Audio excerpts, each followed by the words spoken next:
Assalamualaikum warahmatullahi wabarakatuh. Berjumpa lagi dengan Bapak pada pelajaran sistem reproduksi. Nah, sistem reproduksi ini adalah materi kelas 9 untuk semester 1. Di sini kalian akan belajar mengenai sistem reproduksi pada manusia terlebih dahulu ya. Pada video kali ini Bapak akan membahas mengenai organ-organ reproduksi pada pria dan wanita.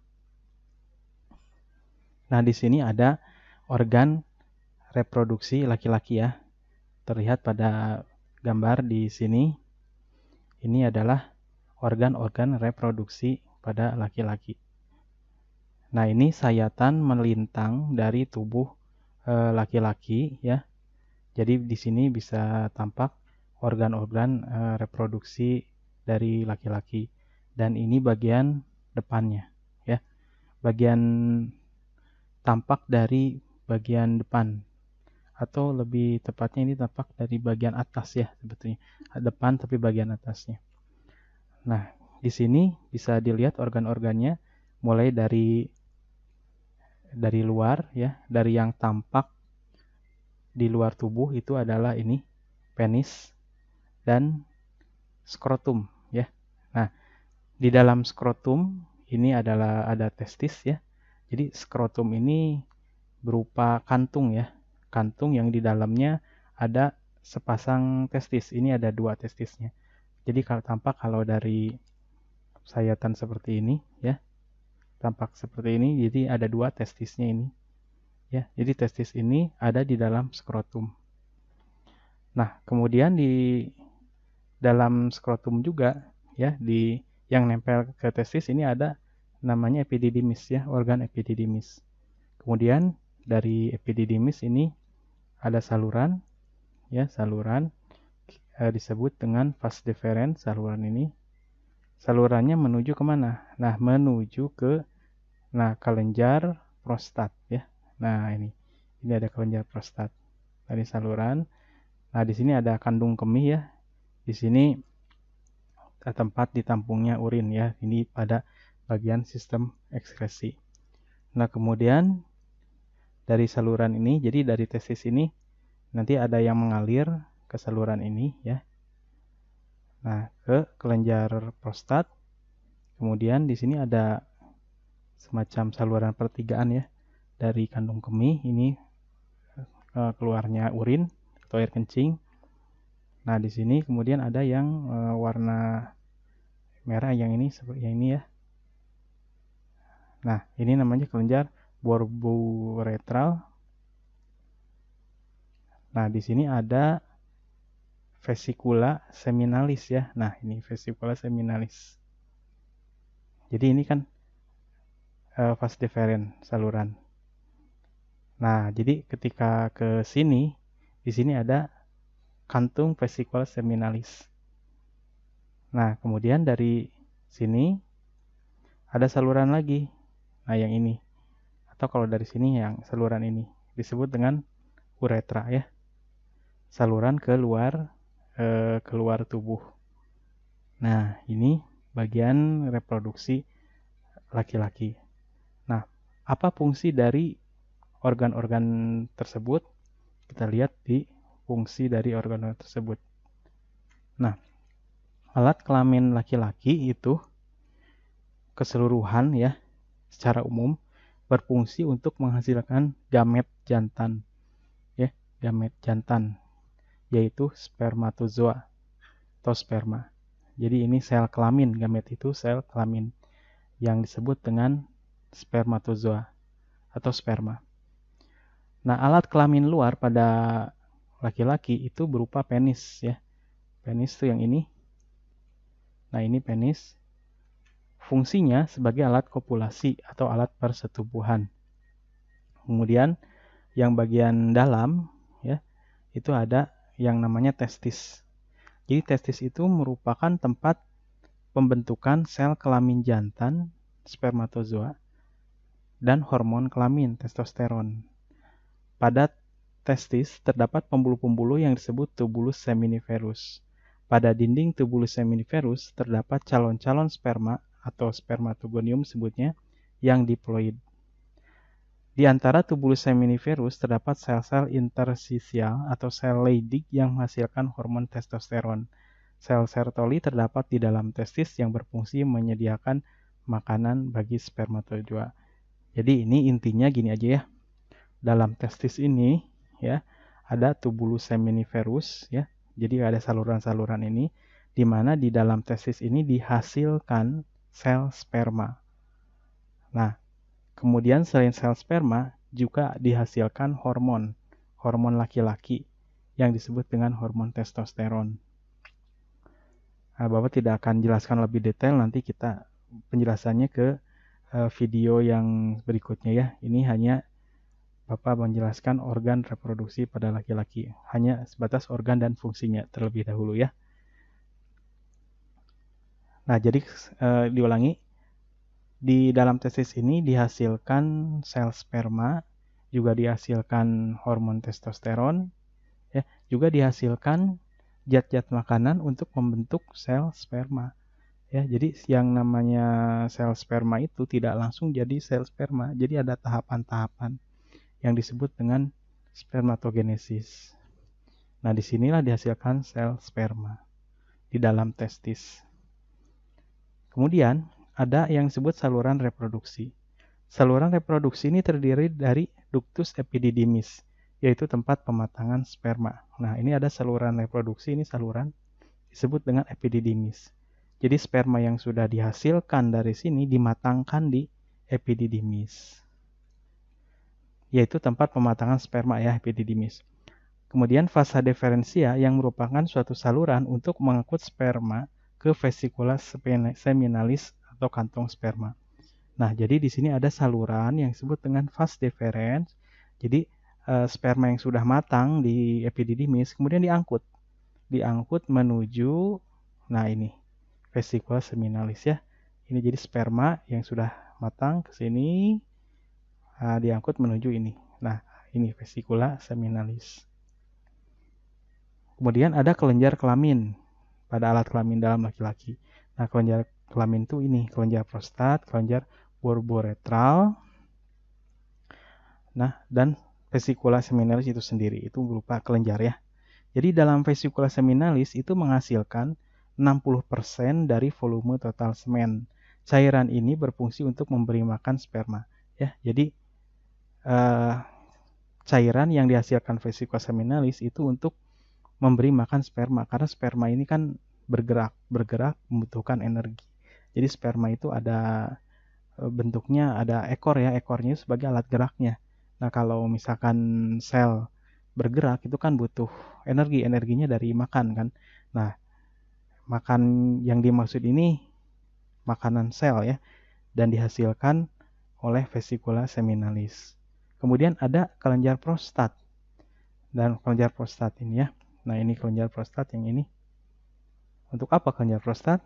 Kelenjar prostat ini berfungsi menyeimbangkan keasaman residu urin di uretra dan keasaman vagina. Ya, jadi biar suasananya itu mengurangi suasana asam urin. Jadi kan urin itu sifatnya asam, maka dikurangi di kelenjar prostat ini. Juga ketika sel sperma ini akan kalau bertemu dengan sel telur di dalam tubuh perempuan, nah di vagina sendiri kan suasana vagina itu asam. Nah, maka ini sebagai keseimbangan ya, biar sperma tersebut dikurangi kadar keasamannya ya. Jadi sifatnya sifat memberikan basa ya, lawannya asam kan basa, memberikan suasana basa kepada sel sperma agar dia bisa hidup. Ya, agar kalau dia tidak diberikan suasana basah dia akan mati di uretra karena asam dari urin, atau di vagina dari dalam vagina itu sendiri. Kemudian ada kelenjar bulbouretral atau disebut juga kelenjar Cooper. Nah, fungsinya kelenjar ini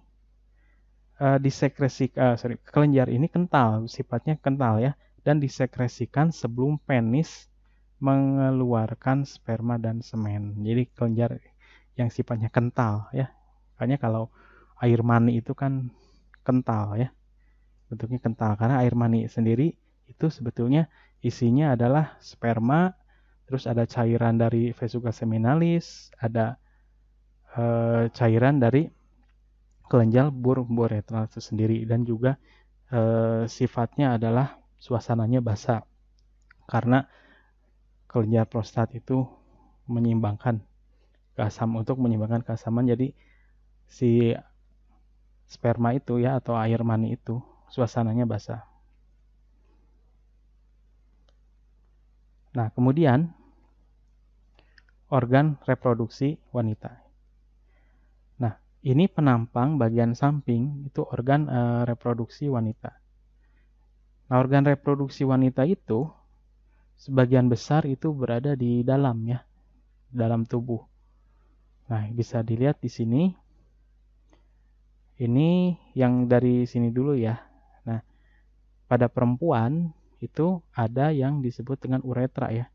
Jadi ini uretra itu saluran untuk mengeluarkan urin berasal dari kandung kemih. Nah, ini saluran yang untuk mengeluarkan urin. Nah, beda lagi. Yang agak lebih dalamnya ini namanya saluran ini namanya vagina. Nah, ini ada saluran untuk mengeluarkan urin dan ini saluran satu lagi yang disebut vagina. Nah, apa yang keluar dari sini? Ya, pertama itu darah menstruasi dan juga atau darah menstruasi, atau kalau keputihan bisa keluar dari sini, atau jalan lahir ketika proses persalinan. Nah, ini jalan lahirnya. Nah, di sini saluran, kemudian yang ini disebut dengan leher rahim ya. Ini leher rahim, dan leher rahim ini menyangga suatu organ yang cukup besar, ini disebut dengan rahim. Nantinya ketika wanita ini mengandung, maka dinding rahim ini akan melebar ya, cukup lebar. Nah, kemudian dari sini ada saluran, dari rahim ini ada saluran namanya tuba Fallopi. Saluran ini menuju ovarium. Ovarium sendiri menempel pada pada rahim ya. Nah, kalau dilihat dari penampang depannya, penampang depannya seperti ini ya. Jadi ovarium itu ada dua ya, menempel pada dinding rahim di luar ya. Nah, ini vagina yang tadi disebutkan. Nah, ini rahim. Uterus itu rahim. Uterine wall itu dinding rahim, atau endometrium itu dinding rahim ya. Cervix itu artinya leher rahim. Nah, kemudian ada saluran kan ke sini. Ini saluran ini namanya oviduk. Nah, ke sini dia akan membuka, saluran ini terbuka. Ya, semacam seperti corong gitu ya. Semacam seperti corong, buka salurannya. Jadi kayak tangan yang menggenggam ovarium. Nah, ini ovarium tuh seperti ini ya, seperti kacang bentuknya. Nah, ini ovarium, ada dua.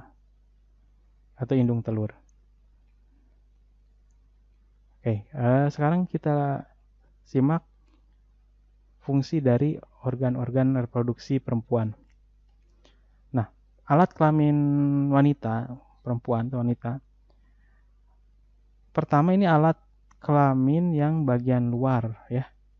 Ada yang namanya labia mayor atau bibir luar vagina yang tebal. Ini berlapiskan lemak. Kemudian ada mons veneris, pertemuan antara kedua bibir vagina dengan bagian atas yang tampak membukit. Ada labia minor, sepasang lipatan fluid yang halus dan tipis tidak dilapisi lemak, dan ada klitoris, tonjolan kecil. Kemudian ada orificium urethrae, muara saluran kencing terdapat di bawah klitoris, dan himen atau selaput darah berlokasi di bawah saluran kencing yang mengelilingi lubang vagina. Nah, ini alat kelamin luar. Nah, sebagian besar alat kelamin wanita itu sebetulnya di bagian dalam ya.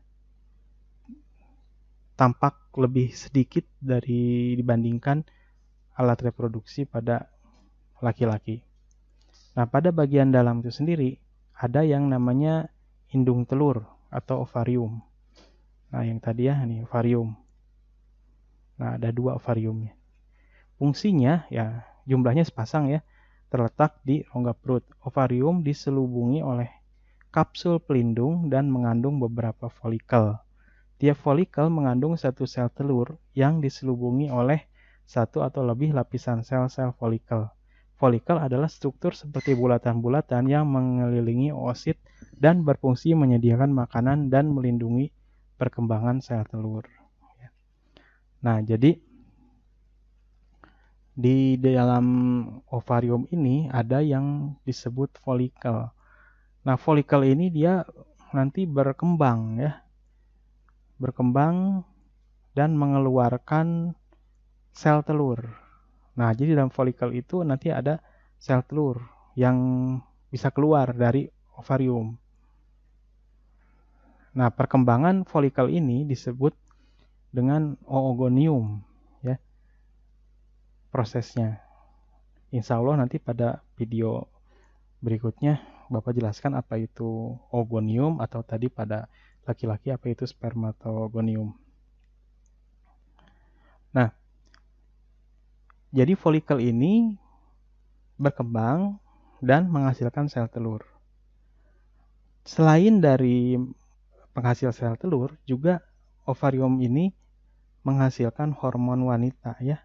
Ada hormon namanya hormon estrogen dan hormon progesteron. Insya Allah nanti dijelaskan lebih lanjut.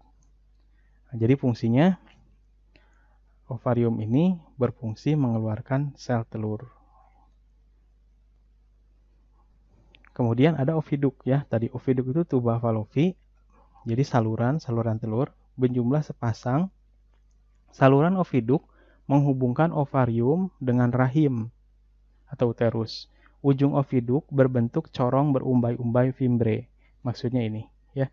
Jadi ini saluran oviduk, ujungnya berbentuk corong dengan berjumbai-jumbai yang disebut dengan fimbre.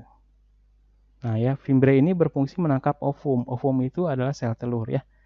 Setelah ovum ditangkap oleh fimbre, kemudian diangkat oleh bagian oviduk yang menyempit dengan gerak peristaltik dinding tuba menuju rahim.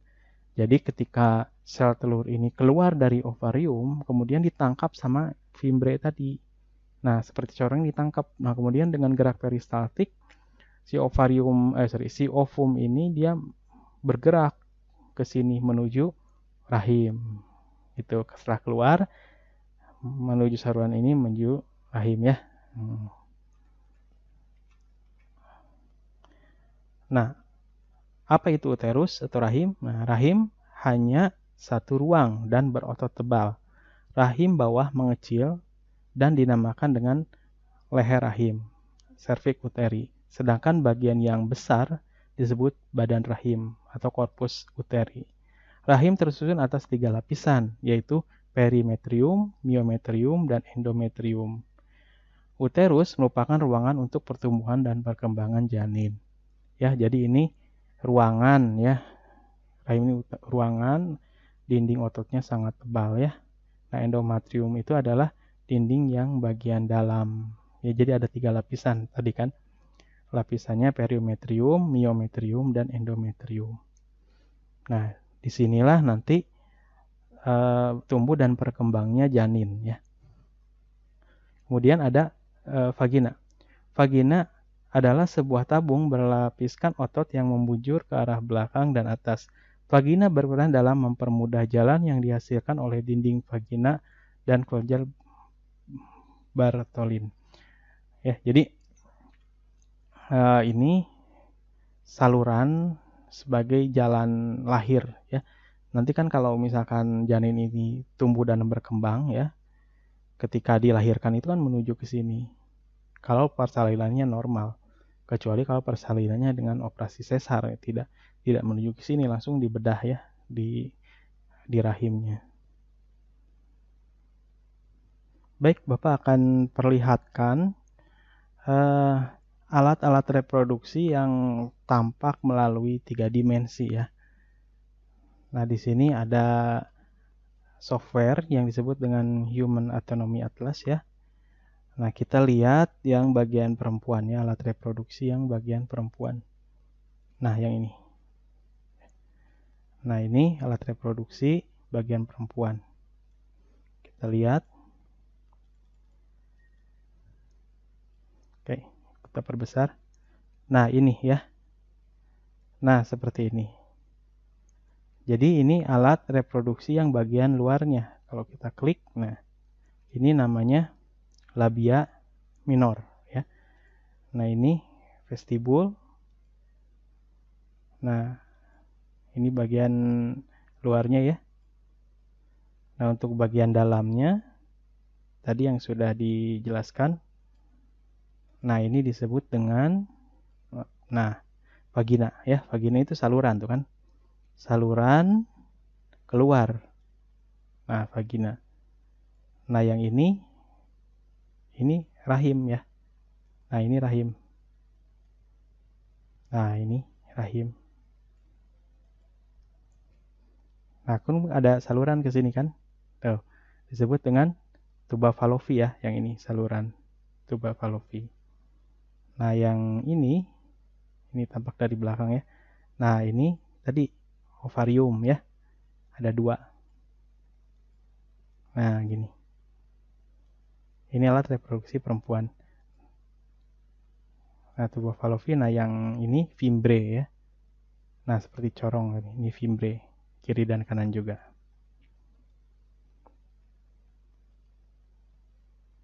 Kita lihat lebih dekat lagi. Bagian ovariumnya ya. Nah, ini sudah.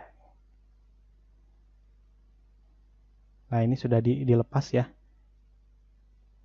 Alat reproduksinya. Maksudnya dilepas dari sini. Nah, dari sini kita ambil bagian ininya aja. Alat reproduksi yang ini. Yang akan kita lihat, yang kita akan analisis. Nah, ini disebut dengan vagina ya. Nah, ini uterus atau rahim ya. Ini tampak dari depan. Nah, tampak dari depan ini vagina, uterus. Ada saluran disebut dengan tuba Fallopi ya. Nah, ini saluran tuba Fallopi. Nah, sedangkan ovarium sendiri dia menempel di rahim, menempel sini ya. Nih, ovarian ligamen. Jadi ligamen ini jaringan ikat yang mengikat rahim dengan ovarium. Nah, kita lihat detail dari ovarium itu sendiri apa.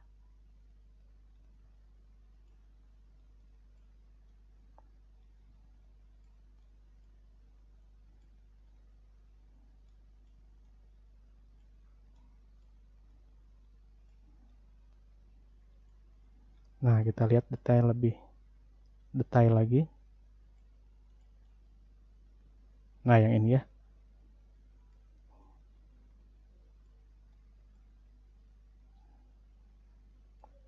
Apa yang ada di dalam ovarium? Nah, yang bulat-bulat ini namanya folikel ya, yang tadi Bapak sebutkan ini folikel.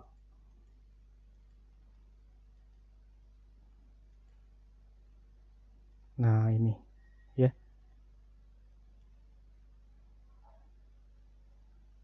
Jadi dia terlindungi di dalam tulang ya. Nah, tulang ini, tulang pubis ya. Dilindungi oleh tulang pubis dan tulang ilium ya. Nah, si organ reproduksinya sendiri dia diikat tuh. Diikat. Nah, ini. Nah, ligamen ya. Ligamen itu jaringan ikat. Cardinal ligamen. Nah, jadi kokoh ya. Dia tidak akan terlepas. Ada jaringan ikatnya ya. Nah, tuh. Dia sendiri diikat di sini. Namanya uterosacral ligamen. Nah, itu alat reproduksi perempuan ya. Nah, sekarang yang laki-laki ya. Nah, ini yang laki-laki. Untuk organ laki-laki, nah ini yang di luar tubuh ya, yang tadi Bapak sebutkan, organ eksternal yang luar tubuh itu, ini penis ya, penis, dan yang ini skrotum, di mana di dalam skrotum ini terdapat testis. Nah, yang ini saluran vas deferens, nah yang ini. Nah, vas deferens. Ya.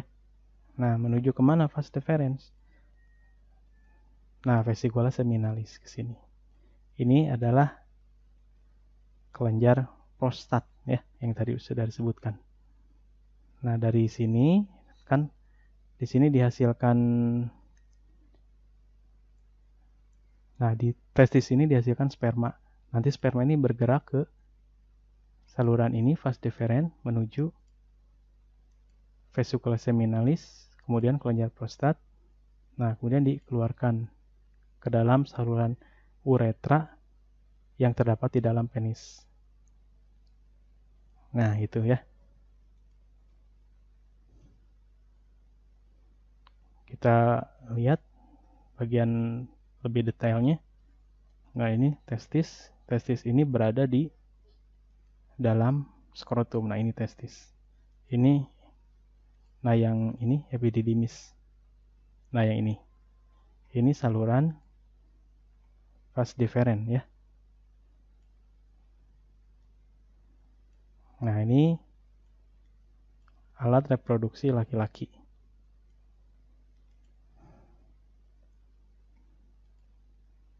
Nah, ini lihat bagian dalam dari testis ya.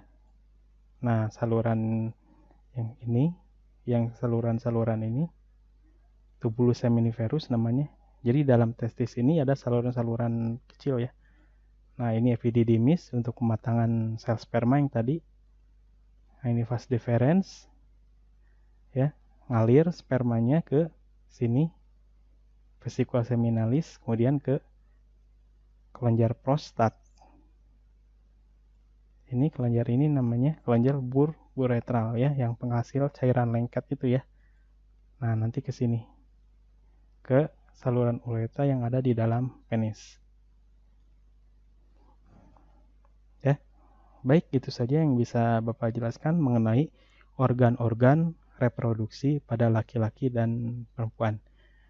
Untuk video selanjutnya mungkin insya Allah Bapak akan menjelaskan mengenai oogenesis dan spermatogenesis atau kajian dari sistem reproduksi pada manusia yang lainnya. Selamat berjumpa kembali di video selanjutnya. Assalamualaikum warahmatullahi wabarakatuh.